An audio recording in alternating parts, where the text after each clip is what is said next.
You must be the top 10%, the top 10 percentile, especially as a man.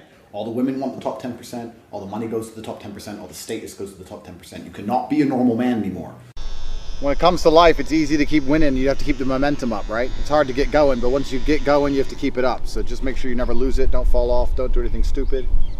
It's pretty easy to win if you never lose, and you'll be fine. I started making a lot of money when I was maybe 27, 28. But my life was always on track, bro. I never had a big mistake. I never had a bad period and had to reform. I never made any large mistakes. I did the right thing every single day, day after day. I knew what I was supposed to do. I think the universe is very giving, and if you're the kind of person who turns up on time and works hard and does what they're supposed to do and is never lazy, then it's always going to give you what you want. I've yet to see somebody who tries their best to get something and genuinely gives it their all and doesn't get it. I've never seen it. So I think you can have anything you want in the world. It's just a matter of whether you truly want it or you want to say you want it. And also, I think it's player versus player out here in the world. Every dollar you want, every girl you want, every car you want, somebody else wants.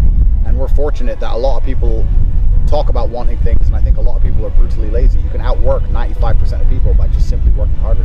You'll have anything. You can have anything. But as a man, you must go through a process of discovering what is true and what is false about the world, and developing absolute and utter competency so you can outcompete other men. Don't you wake up and think, how do I become the best man on the planet? Don't you wake up and look at yourself deep in your own eyes in the mirror and say, how do I become the most fearsome competitor on the face of the planet? How do I become that guy nobody wants to compete against?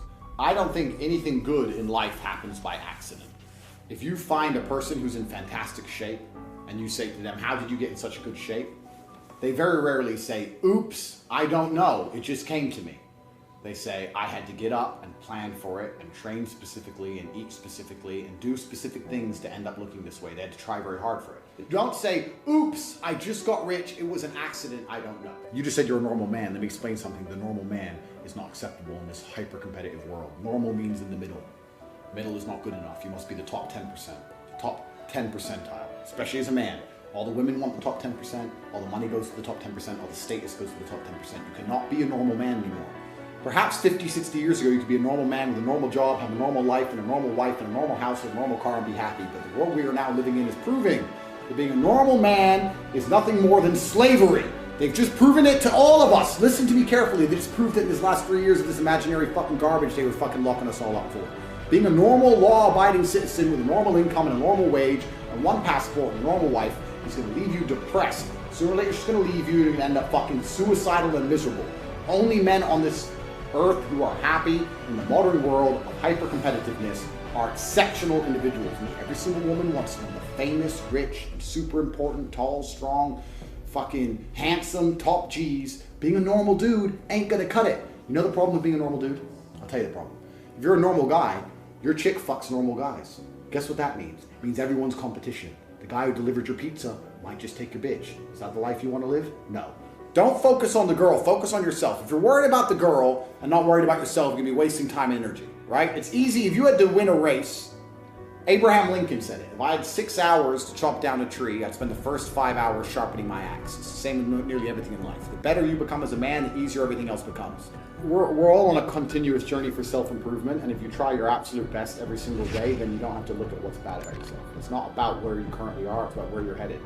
The path I'm headed on is the same path that I've always been headed on. I've never made any large mistakes in my life. I've never been the guy who was a drug addict and went to rehab, or the guy who was depressed and became better. I've always been the person who woke up every day, did what he was supposed to do, tried his hardest, was honest, never lied, was on time, worked hard, and got exactly where I wanted to be in life, and now the entire world is mine. I'm the most stupid person on the planet with hundreds of millions of dollars. I am the top G. And the way I am headed, I'm going to do nothing but continue my ascent into absolute achievement. This is who I am as a person because of my daily habits. So I can sit and say, yeah, there's some areas of me I would like to improve, but I know that that's going to happen naturally during the course of my life because I don't take mistakes, I don't take days off, I don't lay in bed, I don't eat shit food, I don't do any of that crap. Every single day is a day where I become a tiny bit better. And as that compounds across my life, I'm going to die as the greatest human, greatest individual to have ever lived on the planet. Relationships between people is always going to be a value exchange. There's no such thing, unless you're being used like a fool, of you having all the value and the people next to you having no value to add to your lives. Even the friends you talk to, they make you laugh, so they give you value, right? So by extension, How do you get good people around you? How? Think about it. It's a value exchange, right? You want to have good people around you. Every relationship in the world is built on an exchange of value. So, how do you end up having good people around you? You have to be a good person. Good people have good people around them. Yeah. Bad people have Bad people around them. True or false? Facts. You look at a thief. Who are his friends? Thieves. Because he can't hang around with good people because he's stolen from them. So my circle is solid, and they are good, valuable assets to me because I am a good, valuable asset to them. The better a person you become, if you were to embark on this journey of self-discovery like we just described, and you would start taking your life very seriously, there'd be people who would come into your life who would be new, and there'd be people who fall out of your life. Guess who's going to fall out of your life? The bad people.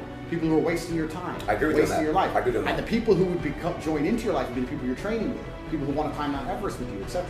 The better you become as a person, the better your circle becomes, which is why when people send me questions, and I get this a lot, hey Andrew, my friend did this to me, my friend stole my girl, some bullshit. Well, if you're hanging around with losers, guess what you are? A loser. A loser. If you're hanging around with snakes, guess what you are? A snake. A snake. There's no snakes in my circle, there's no losers in my circle. The best way to have a good circle is to be a good person. Life is very simple, and it will fix itself if you do the work.